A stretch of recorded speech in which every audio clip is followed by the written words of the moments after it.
घोटकी में LPG जी mafia बेलगाम सरकारी अघु नामो हवा में उड़ाए छॾियो। सरकारी अघु 309 रुपया पर घोटकी में LPG 550 रुपया फ़ी किलो विकिरो। इंतज़ामिया ख़ामोश, शहरी सरापा एहतजाज। हुकूमत तरफ़ां LPG जो सरकारी अघु 309 रुपया फ़ी किलो मुक़रर करण बावजूद घोटकी में मक़ामी डीलर ऐं दुकानदार सिरेआम 550 रुपया फ़ी किलो ताईं गैस विकिरो करे रहिया आहिनि, जंहिं सबबि शहरी सख़्त परेशानीअ जो शिकार बणियल आहिनि।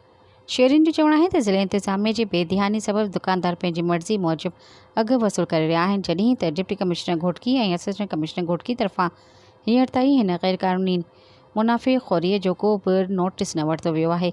इंतिज़ामिया जी ख़ामोशीअ सबबि दुकानदारनि जूं मनमानियूं ओॾ ते पहुची वियूं आहिनि ऐं शहरी सरकारी अघनि बदिरां ॿीणी क़ीमत अदा करण ते मजबूर आहिनि। शहरियुनि मुतालबो कयो आहे त डिप्टी कमिश्नर ऐं असिस्टेंट कमिश्नर फ़ौरी तौरु कार्रवाई कंदे सरकारी अघनि ते अमल दरामद यक़ीनी बणाइनि, नाजाइज़ मुनाफ़ेख़ोरी में मुलविस अंसरनि ख़िलाफ़ सख़्त क़ानूनी कार्रवाई कनि ऐं शहरी खे फ़ौरी रिलीफ फ़राहम कयो वञे। सब्सक्राइब कयो अवामी न्यूज़ HD खे ऐं ताज़ा तरीन ख़बरुनि लाइ ॾिसंदा रहो अवामी न्यूज़ HD।